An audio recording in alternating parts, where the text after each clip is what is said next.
అందరికీ నమస్కారం. నేను మీ లక్ష్మి.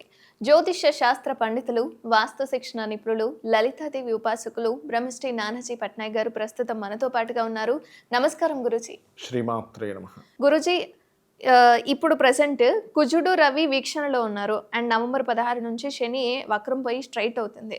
గురూజీ, ఈ మార్పు మూలంగా మిథున రాశి వారికి ఏ విధంగా ఉంటుంది గురూజీ? ఎలాంటి మార్పులు ఉంటాయి వాళ్ళ జీవితంలో? మిథునం వారికి గనక చూసుకున్నట్లయితే ఇక్కడ 9వ స్థానంలో ఉండే శని వక్రగతి పోతుందమ్మా. 2వ స్థానంలో కుజుడు నీచ, 5వ స్థానంలో రవి నీచ. దీనివల్ల ఏమిటి అంటే ఇంకా రావు ఈ డబ్బులు. 2వ స్థానంలో కుజుడు నీచభంగ రాజయోగం జరిగింది కదా, ఈ మనీ ఇంక రాదు అని అనుకునేటువంటిది కాస్త రావడం అనేటువంటిది స్కోప్ పెరుగుతుంది నీచభంగ రాజయోగాలు జరిగినప్పుడు. రెండవది 5వ స్థానంలో రవి నీచ అయినప్పుడు ఏమవుద్దంటే సర్వసాధారణంగా ఇక్కడ కలిగేటువంటి ఫలితాల్లో సంతానం కూడా కొంతమందికి చూడండి కొన్నిసార్లు మిరాకిల్స్ జరుగుతుంటాయి. ఏంటి, సంతానం ఇంకా కలగదు అనుకునే వాళ్ళకి కూడా సడన్గా ఆ డాక్టర్ ఆశ్చర్యపోతుంటుంది, ఇదేమిటి ఇలా ఎలా జరిగిందని. ఎన్నో ఏళ్ళుగా ఎదురు చూస్తున్నటువంటి వారికి, అలాగే కొంతమంది ఫ్రెండ్స్ కొత్త పరిచయాలు ఏర్పడడం, వాళ్ళ వల్ల కొంత ఘర్షణ ఉంటుంది, వాళ్ళ వల్ల కొంత బెనిఫిట్ ఉంటుంది. కొన్ని నిర్ణయాలు, ఆలోచనలు వాళ్ళ డిఫరెంట్గా వాళ్ళకి ఫలితాలు ఇస్తాయి అక్కడ. అది రాజకీయ సంబంధించిన నిర్ణయాలు కావచ్చు, లేకపోతే ఏదైనా క్రియేటివ్ ఫీల్డ్స్, సినిమా ఫీల్డ్స్లో ఉంటారు కదా అటువంటి నిర్ణయాలు కావచ్చు, ఏదైనా డిజైనింగ్ ఇంటీరియర్ చేసుకునేటువంటి అట్లాంటి వాటిల్లో కావచ్చు, ఇటువంటి విషయాల్లో బ్రహ్మాండంగా కలిసి రావడం జరుగుతూ ఉంటుంది. కుటుంబ స్థానంలో కుజుడున్నందుకు కొంచెం కుటుంబ సభ్యులతో అది కొంత ఘర్షణ, వాగ్వివాదాలు ఏర్పడినప్పటికీ ఫినాన్షియల్గా మాత్రం మంచి యోగం అనేటువంటిది ఉంటుంది అని చూపిస్తుంది. అయితే ఇక్కడ దీంతో పాటు మనకి 9వ స్థానంలో శని వక్రత్యాగం అయింది కదా, వక్రత్యాగమై కుజుడు దృష్టి ఉన్నందుకు కొంచెం లాంగ్ జర్నీస్ వెళ్ళేటప్పుడు కొంత జాగ్రత్త వహించాలి.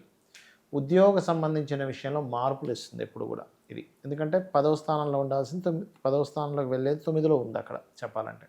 సో ఈ 4-5 మంత్స్ కొంచెం ఉద్యోగ సంబంధించిన విషయంలో కూడా కొంత జాగ్రత్త వహిస్తూ ఉండాలి. అలాగే మరొకటి ఏంటంటే పెద్ద మొత్తంలో ఎవరికైనా ఏదైనా ట్రాన్స్ఫర్ చేస్తుంటాం ఆ మనీ ట్రాన్స్ఫర్ చేసేటువంటి అంశాల్లో కూడా కొంత జాగ్రత్తగా ఉండాలి. అంటే తొందరపడి ఒక్కోసారి మనం నెంబర్ తప్పు కొట్టేసి వెళ్ళిపోద్ది అకౌంట్లోకి, మళ్ళీ అది వెనక్కి తెప్పించుకోవాలంటే చాలా ఇబ్బంది అవుతూ ఉంటాం. సో అటువంటి విషయాల పట్ల కాస్త జాగ్రత్తగా ఉండాలి. చిన్న చిన్న మిస్టేక్స్ మూలంగా నష్టం బాగానే కొంచెం గురువులతోని, తండ్రులతోని కొంచెం ఘర్షణ వాతావరణం. ముఖ్యంగా ఈ మిథునం వారు తండ్రి గారి సమానులు, లేదా తండ్రి గారికి ఏదైనా బీపీ లెవెల్స్ కనుక ఎక్కువగా ఉన్నట్లయితే ఆ బీపీ ఉన్నటువంటి వారు కొంచెం జాగ్రత్తగా ఉండాలి అనేటువంటి చూపిస్తుంది. ఇది మిథునం వారి యొక్క తండ్రికి అనేటువంటిది స్పష్టంగా ఇక్కడ గోచరం చూపిస్తుంది. సో దీనికి మరి ఏమిటి పరిహారాలు అంటే ఏమీ లేదు. సింపుల్గా నవగ్రహాల్లో రవి, కుజ, కేతువు, శని గ్రహాల దగ్గర దీపారాధన చేయడము, గోవుకి గోధుమ రవ్వ, బెల్లము, క్యారెట్లు, గ్రాసము తినిపించడము. మీకు దగ్గరలో శివాలయం ఉన్నట్లయితే శివాలయము, ఈ సుబ్రహ్మణ్యేశ్వర స్వామి, కార్తికేయ స్వామి వీళ్ళు ఉంటారు కదా, ఈ ఆలయాలకు వెళ్ళి ప్రదక్షిణం చేయడము, శివునికి అభిషేకం చేయడము కనుక చేసినట్లయితే ఖచ్చితంగా బాగుంటుంది. గురూజీ, ఇప్పుడు మన భారతదేశంలో ఉన్న వాళ్ళకంటే అన్ని రాశులు ఎలా ఉంటాయి, ఇప్పుడు మన తెలుగు రాష్ట్రాల వాళ్ళకి తెలుస్తుంది. మొత్తం దేశవ్యాప్తంగా ఈ మార్పు అనేది ఎలా ఉంటుంది? ఒకటేనమ్మా, ఎప్పుడైనా సరే మనకి ముండేన్ ఆస్ట్రాలజీ అంటారు, అంటే మైథుని జ్యోతిష్యము అని. ఈ మైథుని జ్యోతిష్యంలో ఏంటంటే దేశవ్యాప్తంగా కలిగేటువంటి ఫలితాలు మనం చూడండి. క్రోధినామ సంవత్సరం వస్తుంది అనగానే మనం చెప్పుకున్నాం, అంతా గొడవలు, గందరగోళంగా ఉంటుంది. అది అలాగే సాగుతుంది, ఒకటైపోగానే ఒకటి ఏదో ఒక ఇష్యూ మనకు తిరుగుతూనే ఉంది. యూట్యూబ్స్లో మీరు గమనించండి, ఒకటి కంప్లీట్ అవ్వక ముందే ఇంకోటి రెడీగా ఉంటుంది. ఇద్దరు కొడుకుంటారు, అదంతా గోల, ఇంకోళ్ళు ఎవరో ఎంటర్ అయ్యారు, ఆ ఘోరాని ఇదని అదని, రాజకీయ నాయకులు గొడవలని, అక్కడేదో హైడ్రా గొడవలని, లేకపోతే మనకి మీన రాశిలోకి రాహు ఎంటర్ అయినప్పుడే అనుకున్నాం అంత భయంకరమైన వర్షాలు వస్తాయి అని. అది అలాగే జరుగుతుంది. అంటే ఏంటంటే క్రోధినామ సంవత్సరం అయిపోయే వరకు ఈ కుజుడు ఎప్పుడైతే శనిని చూస్తున్నాడో ఆల్రెడీ చాలా కాలం నుంచి స్టార్ట్ అయిపోయింది ఆయన చూడడం.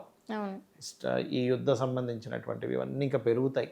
గొడవలు పెరగడము, గందరగోళాలు పెరగడము, మత కల్లోహాలు పెరగడము, పెద్ద గాలితో కూడినటువంటి వర్షాలు రావడము, మిలిటరీ వాళ్ళకి, పోలీస్ వాళ్ళకి కాస్త ఎక్కువ పని ఉండాల్సిన పరిస్థితి రావడం, ఇటువంటివన్నీ కూడా ఏర్పడుతుంటాయి ఈ కుజుడు శనిని చూడడం వల్ల. అందుకని ఏంటంటే నేను చెప్పేది ఒకటే, కాస్త దూర ప్రాంతాలకి జర్నీ చేసేటువంటి వారు, అదేవిధంగా ఇక్కడ పలానా దగ్గర గొడవ అవుతుంది అనుకునేటువంటి సందర్భం ఉండేటువంటి విషయాల్లోని మీ పర్సనల్గా కూడా ఏదైనా ఈ మాట మాట్లాడితే గొడవ అవుతుంది అని అనుకునేటప్పుడు విషయాల్లోని కొంత జాగ్రత్తగా ఉండాలి అనేటువంటి చాలా స్పష్టంగా చూపిస్తుంది పరిస్థితి అనేటువంటిది. కాబట్టి ఈ విషయంలో చాలా జాగ్రత్తగా ఉండండి. ఇక రెండవది ఏంటంటే ఇక్కడ దేశవ్యాప్తంగా ఒక ఎత్తు అయితే, దేశవ్యాప్తంగా ఇందాక మనం చెప్పుకున్నట్టుగా గందరగోళ పరిస్థితి ఈ యొక్క కృతనామ సంవత్సరం అయిపోయే వరకు ఉంటుంది. ఎందుకు ఈ కుజుడు కూడా శనిని చూస్తున్నందుకు. రెండవది ఏంటంటే కొంతమందికి రాసులు నక్షత్రాలు కూడా ఏమీ ఉండవు. అలాంటి వారు కూడా చేసుకోవాల్సిన రెమెడీ ఏమిటంటే గోశాలకు వెళ్ళి చక్కగా గోవులకి క్యారెట్లు, బెల్లము, గోధుమ రవ్వ ఇవి ఎక్కువగా తినిపిస్తూ ఉండాలి. గుర్తుపెట్టుకోండి. అయితే ఈ కుజుడు రవి వీక్షణ వల్ల పరస్పర నీచభంగ రాజయోగం వల్ల ఇందాక మనం చెప్పుకున్నాం ఒక్కొక్క రాశికి ఆ రకంగా నీచభంగ రాజయోగం ఇస్తుంది. అయితే దీంతో పాటు పర్టికులర్గా వాళ్ళ పర్సనల్ చార్ట్లో కనుక ఏదైనా నీచభంగ రాజయోగం ఉంటే అది ఇంకా బాగా యాక్టివ్ అవుతుంది. గోచారంలో నీచభంగ రాజయోగాలు ఉన్నప్పుడు వాళ్ళ పర్సనల్ చార్ట్లో కూడా నీచభంగ రాజయోగం ఉందనుకోండి, అప్పుడు బాగా యాక్టివ్ అవుద్ది. అంటే ఈజీగా కలిసి రావడం కొన్ని. ఇప్పుడు చూడండి, కొన్నిసార్లు ఇక్కడ ఏం మార్కెట్ లేదు భూమి అనుకున్నది కాస్త ఇప్పుడు మీకు ఎందుకమ్మా మనకి ఆంధ్ర ఎలక్షన్స్కి ముందు అసలు అటు సైడ్ ఎవరు అసలు భూమి కొనాలంటే కొనేవాడు లేడు. కానీ ఆ టైంలో కూడా ఆయన కొనున్నాడు అనుకోండి, అప్పుడు పరిస్థితి ఏంటి? ఇప్పుడు రాజు అయిపోయినట్టు. అలాంటి కొన్ని జరుగుతాయి నీచభంగ రాజయోగాలు ఉన్నప్పుడు ఎవరిదైనా పర్సనల్ చాట్లో. కాబట్టి ఈ పరిస్థితులు కూడా వస్తాయి. ఇక ఎప్పుడైనా కుజుడు నీచపడ్డప్పుడు ఏమవుద్దంటే అస్సలు ఇంకా రేట్ లేదు అనుకునేవి విపరీతమైన రేట్లు రావడం, సడన్గా డౌన్ఫాల్ అవడం, ఇట్లాంటివి ఎక్కువ జరుగుతుంటాయి. రవిని వీక్షిస్తున్నందుకు దేశ నేతలు లేదా రాజకీయ నాయకులు కూడా గొడవలు పడ్డం, ఇట్లాంటివి కాస్త ఎక్కువగా జరుగుతూ ఉంటుంది. కొంచెం ఇంకోటి ఏంటంటే కొంచెం మనకి గవర్నమెంట్ ఆఫీసర్స్లో కొంచెం హయ్యర్ లెవెల్లో ఉండేటువంటి వారు కొంచెం కొన్ని కఠినమైనటువంటి నిర్ణయాలు తీసుకోవడము ఇటువంటివి చాలా స్పష్టంగా గోచరిస్తుంది. ఇక్కడే కాకుండా మొత్తం దేశవ్యాప్తంగా గొడవలు అనేవి ఉంటాయి.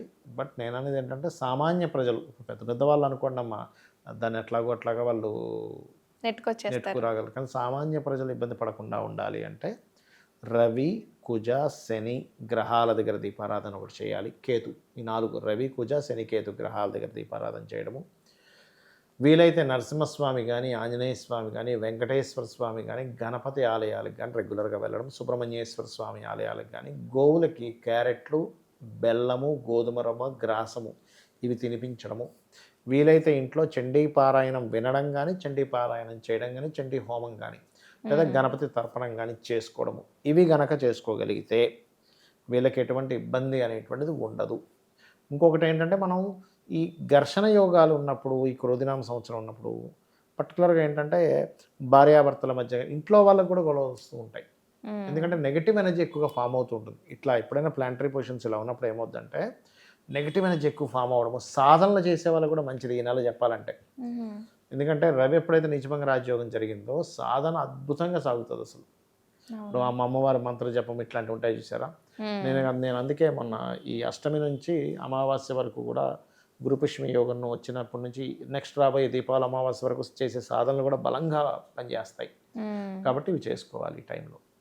చాలా చక్కటి అంశాలను మాతో పంచుకున్నారు గురుజీ, ధన్యవాదాలు. శ్రీమాత్రే నమః.